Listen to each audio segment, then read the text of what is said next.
sejahtera Allah Bapa yang melampaui segala akal, itulah kiranya yang memelihara hati dan pikiranmu di dalam Kristus Yesus Tuhan kita. Amin.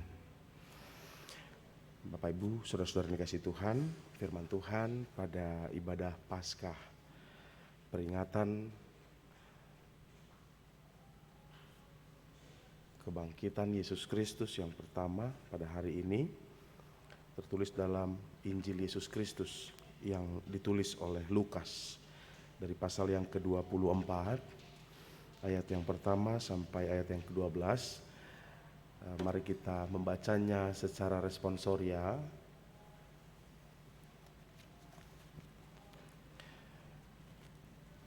Bagi kita yang membawa Alkitab kita menginang, kita bisa baca secara responsoria dari Lukas pasal 24 ayat 1 sampai ayat yang ke-12. Demikian dikatakan. Tetapi pagi-pagi benar pada hari pertama minggu itu, mereka pergi ke kubur membawa rempah-rempah yang telah disediakan mereka.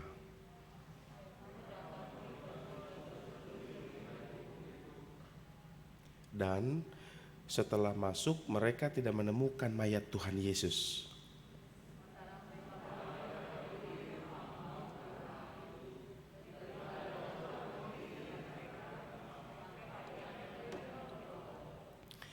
Mereka sangat ketakutan dan menundukkan kepala, tetapi kedua orang itu berkata kepada mereka, "Mengapa kamu mencari Dia yang hidup di antara orang mati?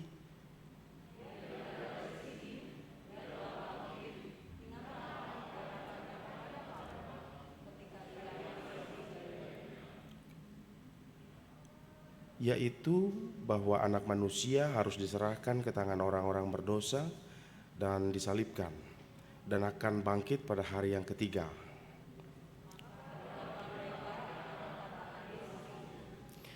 Dan setelah mereka kembali dari kubur, mereka menceritakan semuanya itu kepada ke-11 murid dan kepada semua saudara yang lain.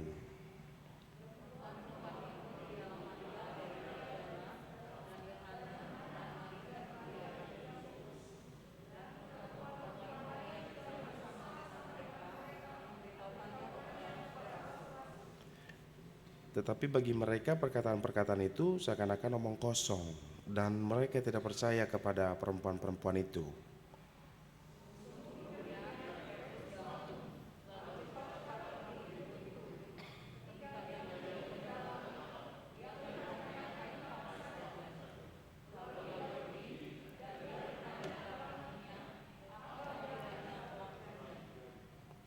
Demikian firman Tuhan. Bapak Ibu Saudara-saudara, selamat Paskah bagi kita semuanya. Firman Tuhan hari ini saya yakin dan percaya setiap kita dari kecil, dari sekolah minggu sudah ditanamkan, dan saya yakin dan percaya kita semua percaya bahwa Yesus telah bangkit dari kematiannya. Tetapi itu hanya kepercayaan saya. Bukan berarti kalau saya percaya itu pasti benar. Amanginang, saudara-saudaraku, ketika kita dengan santai menganggap bahwa seolah orang-orang Kristen tidak terkikis sama sekali, ternyata orang-orang Kristen di berbagai gereja memiliki pergumulan yang sama.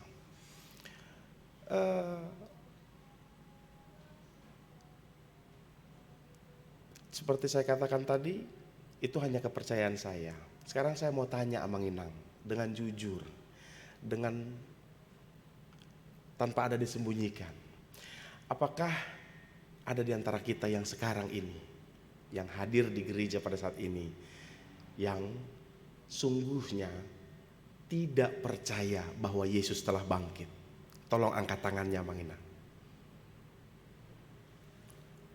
Berarti kita semua percaya ya bahwa Yesus telah bangkit, Amanginang ya. Coba sama-sama katakan sama saya percaya Yesus telah bangkit. Oke, puji Tuhan. Karena gini Amanginang, banyak sekali di antara orang-orang percaya yang ternyata digilas oleh pemahaman-pemahaman yang menyesatkan di luar sana. Saya concern dengan Matius 24 ayat 24 sampai 25. Kita buka Alkitab kita mengenang. Sekali ini saya khotbah dari tadi pagi itu dengan cara begini. Kita buka ayat, kita belajar ayat. Karena ini sangat-sangat penting menurut saya mengenang. Jadi sekali ini saja saya berkhotbah untuk kita buka ayat terus satu hari ini mengenang ya. Matius 24 ayat 24 sampai 25. Supaya kita baca sama-sama mengenangnya. Matius pasal 24 ayat yang ke-24 sampai ayat yang ke-25. Kita baca sama-sama 2 ya. Sebab Mesias-Mesias palsu dan nabi-nabi palsu akan muncul, dan mereka akan mengadakan tanda-tanda yang dahsyat dan mukjizat-mukjizat, sehingga sekiranya mungkin mereka menyesatkan orang-orang pilihan juga. Camkanlah, aku sudah menyatakan terlebih dahulu kepadamu. Ini Yesus yang katakan mengenang. Kalau Yesus yang katakan, ini pasti terjadi. Karena Yesus adalah Allah itu sendiri. Jadi Yesus katakan begitu, akan banyak Mesias-Mesias palsu, nabi-nabi palsu muncul, mereka akan mengadakan tanda mukjizat, sehingga sekiranya mungkin mereka menyesatkan orang pilihan juga. Artinya orang yang sudah dipilih, orang yang sudah dibekali, orang yang sudah imannya kuat kepada Tuhan, toh bisa juga dicobai. Nah, Bapak Ibu Saudara-saudara, saya tidak tahu pengalaman kita masing-masing mungkin berbeda. Ada di antara kita yang pengalamannya sudah sejauh luar negeri, ada pengalamannya sejauh luar kota, ada yang pengalamannya mungkin sebatas Bandung saja. Tetapi saya yakin dan percaya karena kita di kota besar sekarang, pengalaman kita sudah cukup luas. Secara khusus teman-teman remaja Naposo Bulung. Beberapa waktu lalu kita kenal bersama soal seorang pembicara yang sangat ternama dari teman-teman kita agama Muslim, yaitu Dr. Zakir Naik, ya kan. Amang Inang, di sini kita nggak sadar bahwa kita banyak terkikis. Jemaat HKBS Pembersari ada satu yang kena. Nggak tahu jemaat Reformanda ada nggak yang kena. Mudah-mudahan nggak ada ya. Kita berdoa sama Tuhan. Dan konyolnya, ketika kami kunjungan ke rumahnya, dia sudah menikah begitu dengan agama Muslim juga. Puji Tuhan sedang mengandung begitu ya. Ketika kami ajak, ayolah kembali begitu ya. Si istrinya yang murni dari agama Muslim mau, tetapi dia yang tidak mau. Nah, artinya apa? Kita sudah diambil pelan-pelan, gitu ya. Nah, maka dari itu saya mau secara khusus kita yang hadir di sini ya. Mungkin ada di antara kita yang bertanya-tanya dengan pertanyaan dari Zakir Naik yang sangat terkenal. Dia katakan begini, seandainya ada di Alkitab yang mengatakan bahwa kalau Yesus bilang, aku adalah Tuhan dan sembahlah aku, maka aku akan menjadi orang Kristen, katanya kan. Itu sangat terkenal itu omongannya. Nah, saya membekali buat kita semua menginang. Kita buka dulu lagi Alkitab kita dari Yohanes 13 ayat 13 sampai 14. Secara khusus kaum muda ya, saudara-saudaraku, jangan sampai engkau dengan mudah diambil begitu oleh pemahaman dunia ya. Yohanes pasal yang ke-13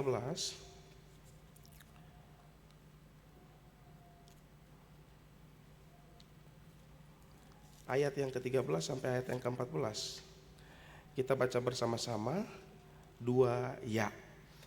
Kamu menyebut aku guru dan Tuhan, dan katamu itu tepat, sebab memang akulah guru dan Tuhan. Jadi jikalau aku membasuh kakimu, aku yang adalah Tuhan dan gurumu, maka kamu pun wajib saling membasuh kakimu. Nah, saya sekali waktu dengar ada yang jawab begini, lalu dia bilang, tapi Yesus tidak ada bilang sembahlah aku, katanya. Nah, Bapak Ibu Saudara, dia tuh Tuhan, kita manusia. Yang butuh Tuhan itu kita. Tuhan tidak butuh kita. Yesus pernah berkata, kalau semua manusia diam, aku bisa membuat batu untuk memuliakan Tuhan. Artinya Manginang, kita setidak berharga itu gitu loh. Justru Tuhan yang begitu berharga, kita perlu untuk menyembah Tuhan. Kita yang butuh Tuhan, bukan Tuhan yang butuh kita, begitu ya.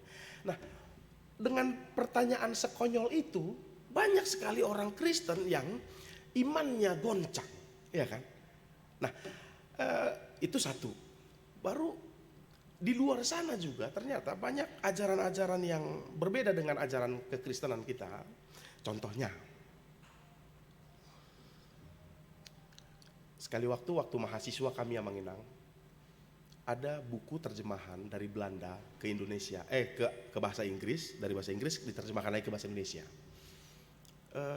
Kalau di Belanda saya nggak tahu Manginang, saya nggak pernah ke Belanda ya, tapi saya dengar informasi dari teman-teman yang pernah ke Belanda. Katanya di Belanda itu begitu vulgar, begitu tanpa batas. Kalau di Belanda menghisap ganja, itu seperti di Indonesia seperti merokok semata begitu, nggak jadi masalah gitu kan. Mohon maaf, prostitusi juga katanya itu seperti pakai seperti ini begitu etalase. Lalu perempuan-perempuan, mohon maaf Manginang ya, perempuan-perempuan yang menjual dirinya itu dengan pakaian seksi itu dipajang di etalase toko itu katanya begitu. Dan sudah semerdeka itu, sebebas itu, bukan merdeka sebenarnya, setidak teratur itu. Kira-kira gitu, itu kata-kata paling tepat ya. Nah, foto atau gambar atau lukisan Yesus Kristus lagi megang rokok atau ganja begitu kan, dengan tulisan-tulisan begitu, lalu memegang minuman keras, gambar Yesus gitu, itu dipajang dan dijual dengan bebas di pinggir jalan. Nah, artinya seterbuka itu mereka itu, artinya setidak teratur itu begitu kan. Nah, dengan gambaran itu kami pernah gitu ya, dapat buku sudah diterjemahkan ke bahasa Indonesia. Di buku itu mengatakan begini, ini waktu kami mahasiswa teologi yang Manginang, dikatakan begini, jangan-jangan Maria itu bukan mengandung dari Roh Kudus. Jangan-jangan Maria itu hamil karena diperkosa oleh tentara Romawi. Sekejap juga pada saat itu kami ada 5 orang satu kamar di kampus. Langsung pucat-pucaton, ada yang tafsir sana, ada yang tafsir sini, ada yang begini, ada yang begitu. Nah, artinya Manginang, ini saya mau sampaikan. Separah itu beredar di khalayak ramai. Nah, seandainya itu beredar kepada kita anak-anak muda, kaum muda ya, atau kepada anak-anak kita Manginang, ini perlu dibentengi sejak dini. Makanya tadi di awal saya bilang, saya yakin dan percaya, kita semua yang hadir di sini itu percaya bahwa Yesus sudah bangkit. Tetapi saya mau coba congkel hati kita masing-masing. Jangan-jangan ada di antara kita yang sebenarnya nggak sepenuh hati percaya. Nah, oleh sebab itu Manginang, itu omongan-omongan seperti tadi, jangan-jangan Maria itu hamil karena, mohon maaf ya, diperkosa oleh tentara Romawi. Dulu sempat masuk akal bagi kami, sehingga kami sempat lilu begitu sebentar, ya kan? Lalu kami pelajari lagi dan akhirnya bisa kembali. Nah, dengan ini juga saya mau sampaikan, ketika kita menghadapi masalah, maka cari expertnya Manginang. Kalau kita ada masalah tentang sakit, penyakit, expertnya siapa? Dokter. Kalau kita sakit asam lambung, jangan pergi ke kantor polisi ya Manginang. Nggak ketemu solusinya, ya kan? Ketika kita ada masalah sengketa tanah gitu ya, tanah yang kita punya atau rumah yang kita punya, maka jangan pergi ke dokter Manginang. Dokter nggak ngerti tentang itu. Ya, ketika kita bermasalah dengan orang-orang kriminal, jangan pergi ke pendeta Manginang. Kita nggak tahu, kami nggak tahu tentang itu begitu ya kan. Nah, tetapi ketika kita tidak tahu mengenai firman Tuhan, jangan coba di antara kita terka-terka sendiri. Kita sudah sering lihat, siapa orang yang sering merasa dirinya jadi dokternya sendiri, biasanya sakitnya makin parah. Sakit asam lambung, datang dokter, ini obatnya ya, ini. Enggak dimakannya semua obatnya. Dia merasa lebih tahu daripada dokter itu gitu kan. Akhirnya apa? Makin parah kan. Nah, saya mau sampaikan Bapak Ibu Saudara-saudara, ketika ada masalah teologi ya, menggoncang iman kita, cari expertnya. Saya bilang di gereja HKBP Sumbersari tempat saya melayani, nggak harus saya yang kalian cari Amang Ina. Boleh cari Amang Pendeta Resort, boleh cari Amang Preses, boleh cari Opung Eporus, boleh cari pendeta Protestan lainnya, saya bilang. Tapi Protestan ya, karena beda aliran, beda ajaran. Saya bukan bilang ini benar sana salah, enggak, beda. Karena kita memutuskan untuk jadi HKBP, ya kita pegang ajaran Protestan dong. Kita fair dong. Jangan kita di HKBP tapi ajaran lain kita ikuti, ya kan? Nggak fair itu Pak namanya Pak. Ya kan? Jadi cari expertnya Mang Ina. Jangan sampai kita tafsir-tafsir sendiri. Itu fatal Mang Ina. Kenapa? Kita bukan expertnya. Kita jangan merasa pendeta itu khotbahnya ngebosanin, pendeta Nababan itu contohnya. Saya lebih pintar dari dia contohnya. Jangan. Itu kesombongan yang menjatuhkan diri kita sendiri. Maka carilah expertnya. Ada masalah apapun dalam kehidupan kita berteologi, beriman, cari expertnya. Nah, yang berikutnya Mang Inang.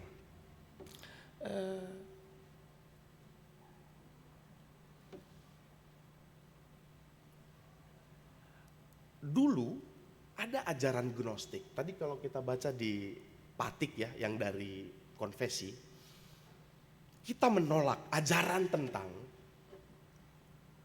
yang mengajarkan bahwa Yesus 100% Tuhan saja, nggak ada sisi manusianya. Atau kita menolak ajaran yang mengajarkan bahwa Yesus hanya manusia saja, tidak ada Tuhannya, kan gitu. Nah, Kristen Gnostik pada saat itu mengajarkan bahwa Yesus itu adalah Tuhan 100%, bukan manusia. Maka tidak mungkin Tuhan disalib dan mati, kan gitu. Maka ada ajaran itu, nggak tahu ada saudara-saudara, bapak ibu saudara-saudara yang tahu tentang ini. Katanya Yesus sebenarnya tidak disalib. Yang disalib adalah Simon orang Kirene. Karena Yesus mengubah wajahnya menjadi wajah Simon dari Kirene, dan Yesus merubah wajah Simon dari Kirene jadi wajahnya. Ada nggak yang tahu itu? Kalau kita pernah dengar, itu kesesatan. Itu kita tolak dalam ajaran HKBP. Ya, Amang Ina. Nah, ketika model-model kesesatan begitu sampai ke telinga kita, please, terutama saudaraku kaum muda ya, please, jangan engkau merasa engkau tahu semuanya, lalu, oh iya ini yang benar. Jangan, please. Peganglah apa yang sudah ditanamkan kepadamu dari dulu, kata Paulus. Tanya, benar, tanya kepada expertnya. Jangan pergi kita sama Pak Sapam gitu, nggak ngerti dia, ya kan? Kita sering gitu Mang Inang, ada masalah di gereja nih, contohnya kan, kenapa itu yang ditanya Pak Sapam, orang dalam nggak ditanya. Pak Sapam kan di luar nggak tahu yang di dalam terjadi apa kan? Kira-kira gitu kan? Gini yang saya lihat Pak begini, langsung kita percaya. Oh gitu ya. Ujungnya kita beritanya hoax yang kita terima kan? Itu yang sering terjadi di banyak gereja-gereja gitu kan. Karena kita mendengarkan langsung percaya, nggak kita telisik dulu, nggak kita telaah dulu. Nah, yang berikutnya Mang Inang. Kalau ada di antara kita yang mungkin masih ragu mengenai Yesus telah bangkit. Yesus mati di kayu salib, pada hari yang ketiga bangkit. Kalau ada dari antara kita yang ragu gini ya Mang Inang. Kita bisa lihat pendahulu kita yaitu Yahudi ya. Hubungan antara Paskah Yahudi dengan Paskah Kristen itu sangat erat, walaupun berbeda tetapi hubungannya erat. Kita tahu bersama, Paskah Yahudi diperingati karena tulah ke-10. Kematian anak sulung di Mesir. Allah bilang sama orang Israel, sembelihlah domba dan darahnya engkau engkau lapkan begitu, engkau hapuskan, engkau usapkan di pintu rumahmu. Sehingga ketika rohku lewat, aku melihat tanda itu, maka orang isi rumahnya akan selamat. Tetapi yang tidak ada tanda itu, maka akan mati anak sulungnya, begitu ya. Lalu mereka semua melakukan itu dan akhirnya selamat. Firaun anaknya mati Karena sedihnya dia akhirnya dilepaskannya bangsa itu. Itu emang lamamu begitu ya. Nah setelah dilepaskan sampai di tengah laut, di pinggir laut, ternyata Firaun berubah pikiran. Serang, bunuh semuanya katanya kan. Itulah yang dilakukan oleh Allah melalui Musa, dia belah laut lewat nyebrang. Diselamatkan. Maka mereka punya ketetapan untuk merayakan Paskah. Setiap tanggal 14 bulan 1, bukan bulan Januari, bulan mereka, bulan Abib begitu ya. Nah, berhubungan lagi dengan Paskah kita sekarang. Kita buka sama-sama Mang Inang. Keluaran 12 ayat 46. Keluaran itu perjanjian baru ya Mang Inang ya? Hah? Oh perjanjian lama ya? Oke, saya ngetes aja kirain ngantuk. Saya nggak pernah nanya khotbah pakai buka-buka ayat ini Mang Inang, tapi ini saya pikir penting, apalagi banyak kaum mudanya kan. Keluaran pasal yang ke-12 ayat yang ke-46.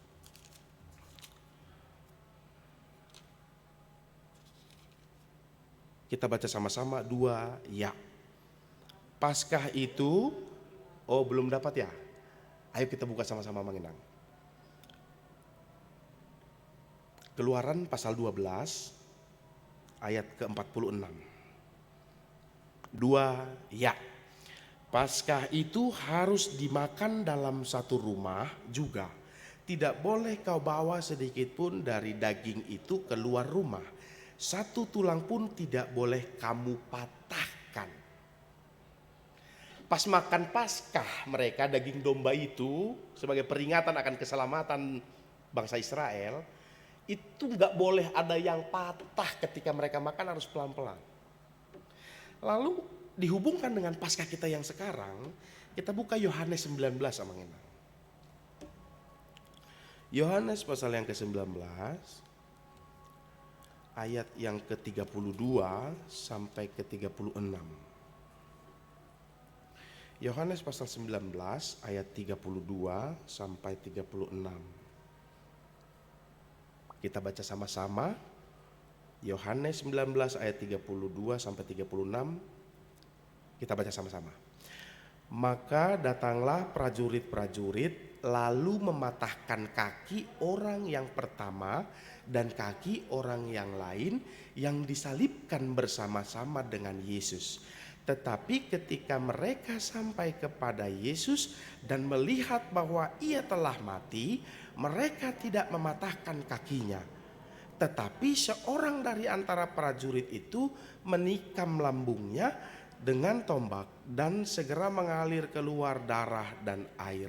Dan orang yang melihat hal itu sendiri yang memberikan kesaksian ini dan kesaksiannya benar. Dan ia tahu bahwa ia mengatakan kebenaran supaya kamu juga percaya. Ini ayat 36 yang paling penting. 2 ya. Sebab hal itu terjadi supaya genaplah yang tertulis dalam kitab suci, tidak ada tulangnya yang akan dipatahkan. Dulu yang menyelamatkan bangsa Israel adalah darah domba. Sekarang yang menyelamatkan kita orang-orang percaya adalah darah domba juga. Tapi anak domba Allah. Yaitu Yesus Kristus Tuhan kita. Amang Inang sesinkron itu loh. Ini baru satu contoh. Lain Yeremia yang mengatakan lagi. Lain Yesaya yang menubuatkan lagi. Lain lagi siapa namanya? Mika. Lain lagi ya. Begitu banyak yang menubuatkan tentang Yesus Kristus dan semuanya terjadi satu persatu. Lalu masih ada di antara kita yang mau bilang bahwa Yesus itu mah cuman manusia biasa. Oh Yesus itu mah palsu. Yesus itu mah nabi. Yesus itu mah. Akhirnya kita sesat masing-masing. Nah oleh karena itu Amang Inang, saya mau sampaikan buat kita semua, terutama buat kita yang sudah makati dakpon haporsial. Ini perenungan saya sendiri. Buat saya Amang Inang, kita yang sudah makati dakpon haporsial, cuma kita yang boleh menerima perjamuan kudus. Mereka yang belum tidak boleh menerima perjamuan kudus. Kenapa? Siapa teman Yesus ketika dia melakukan perjamuan kudus, perjamuan terakhir? Para murid. Hanya para murid. Kenapa? Karena ada 4 hal yang mau diingatkan Yesus di situ. Yang pertama, kita orang berdosa sejak lahir. Yang kedua, kita sudah ditebus oleh Yesus Kristus. Yang ketiga, pergilah dan jangan berbuat dosa lagi. Yang keempat, pergilah, jadikanlah semua bangsa muridku, baptislah mereka, dan seterusnya, dan seterusnya. Artinya apa? Kita disuruh untuk memberitakan Injil, memberitakan kebenaran. Nah, sering sekali kita menginang, ketika kita lihat ada orang salah, biarin aja lah, nanti jadi masalah lagi, nanti aku jadi dibenci. Nah, ini fatal lah menginang buat kita. Ketika kita tahu kebenaran tapi kita diam, ini bahaya. Kalau saya besar di Jakarta, Manginang, dan termasuk golongan keluarga miskin di Jakarta. Jadi saya kalau sekolah itu SMA itu sering naik kereta api dan metro mini. Jadi kenapa copet dulu makin banyak? Karena ketika ada orang penumpang lihat sesama penumpang dicopet, dia diam. Nanti kalau aku bilang, aku jadi bermasalah sama copet ya kan? Akhirnya copet makin banyak. Ketika orang benar diam, kejahatan akan makin banyak. Ketika orang benar diam, kesalahan akan makin banyak. Nah, maka dari itu menginang, ketika kita melihat sesuatu kesalahan, kita harus bicara, kita harus ngomong, tidak boleh diam. Karena itulah sejatinya tugas-tugas kita, ya kan? Mungkin ada orang yang bilang tentang ini, tentang itu, begitu ya. Menurut iman Kristen kita salah, kita harus bicara. Kita harus ajari dia, kita harus sampaikan kebenaran. Nah, ini yang terakhir sekali ya Manginang, di Paskah, di khotbah renungan atau firman yang mau disampaikan kepada kita di Paskah ini. Ada seorang Kristen mengatakan begini. Lalu dikutip oleh penulis buku. Gini kata-katanya. Biarpun seluruh dunia, sebelumnya. Saya tidak tahu apa-apa tentang Yesus Kristus. Saya tidak tahu kapan Yesus lahir. Saya tidak tahu siapa nama ibunya, siapa nama bapaknya. Saya tidak tahu mujizat-mujizat apa aja yang Yesus lakukan selama dia melayani. Tetapi satu yang mau saya katakan. Kalaupun seluruh dunia memutuskan untuk meninggalkan Yesus Kristus dan tidak percaya lagi pada Yesus Kristus, saya sendiri akan tetap percaya kepada Yesus Kristus. Nah, sedahsyat itu. Artinya apa? Kembali ke awal tadi. Banyak nabi-nabi palsu. Banyak pengajar-pengajar sesat. Di Bandung udah ada yang kena penjara ya kan? Pendeta Marga Sibuya, kita ingat Manginang? Tanggal 9, bulan 9, tahun 2009, kiamat. Jual semua hartamu, karena itu tidak akan terpakai lagi, lalu berikan kepadaku. Ya kan? Kita sudah berada dalam akhir zaman. Pengajar-pengajar sesat sudah banyak, guru-guru palsu, mesias-mesias palsu yang melakukan keajaiban-keajaiban dan lain sebagainya. Ya. Margo gumahita saluhut namanya. Hapor syautai tatiop toktom di bagai sarohata. Sotung tatadikon. Jangan sampai kita tinggalkan Yesus Kristus karena apapun. Tetapi baiklah kita tinggalkan segalanya demi Yesus Kristus. Amin. Kita berdoa. Bapa dalam surga, Allah yang kami sembah dalam nama Yesus Kristus. Kami bersyukur Tuhan pada hari ini Tuhan memberikan kesempatan pada kami untuk berkumpul di gerejamu, merayakan hari kebangkitan anakmu Yesus Kristus dari kematian yang mengalahkan maut, sehingga kami orang-orang yang percaya tidak lagi merasakan maut, tidak lagi merasakan sakitnya penderitaan karena dosa, tapi itu semua sudah ditanggung oleh anakmu Yesus Kristus. Kami bersyukur akan itu Tuhan. Oleh karena itu ajari kami dalam hidup kami, supaya kami juga mau meninggalkan segalanya demi Kristus. Karena Kristus telah meninggalkan segalanya demi kami orang-orang yang berdosa ini. Tuhan kasihanilah kami, Kristus kasihanilah kami. Biarlah seluruh orang percaya di dunia ini boleh tetap setia. Jangan biarkan Tuhan ada di antara orang-orang percaya boleh diganggu imannya oleh setan-setan, oleh para pengajar-pengajar sesat.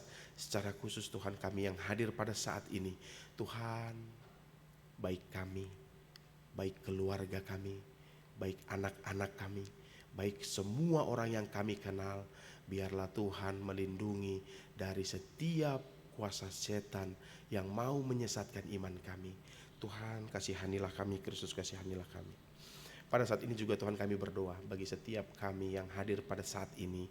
Tuhan, kalau ada di antara kami yang bergumul dalam hidup ini, pergumulan karena kesehatan, pergumulan karena merosotnya ekonomi, pergumulan karena hubungan antara suami dengan istri, pergumulan hubungan antara anak dengan orang tua, pergumulan karena hubungan kakak beradik, pergumulan karena apapun Tuhan yang sedang kami rasakan pribadi lepas pribadi pada saat ini.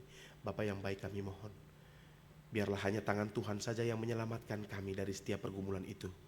Sehingga Tuhan, kami boleh dalam keadaan senyum, sukacita, berbahagia ketika kami memuji memuliakan nama Tuhan. Tetapi Tuhan, kalau Tuhan masih menghendaki kami bergumul di dunia ini dengan pergumulan yang sedang kami rasakan sekarang, kami mohon Tuhan berikan kami kekuatan, sehingga dengan kekuatan yang daripada Tuhan mampu mempertahankan iman kami, sehingga kami tidak sesat di ujung ajal kami masing-masing. Biarlah kami pribadi lepas pribadi boleh tetap setia percaya kepada Allah Bapa, Putra dan Roh Kudus sampai kami mati nanti. Tuhan, tolong kami. Tuhan, kami juga berdoa untuk setiap program gerejamu Tuhan.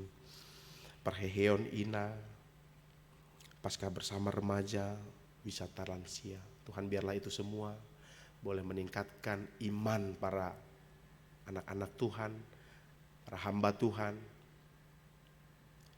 Tuhan, semua program yang dirancangkan itu kami terima dari Roh Kudus yang mengajari setiap perhalado, secara khusus Amang Pendeta Resort sebagai pimpinan di gerejamu ini. Dan biarlah itu semua boleh menjadi berkat bagi kami semua dan menjadi kemuliaan bagi nama Tuhan.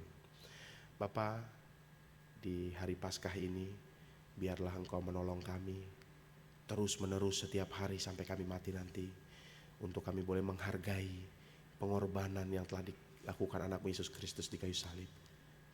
Terima kasih Bapa. Dalam nama anakmu Yesus Kristus kami berdoa.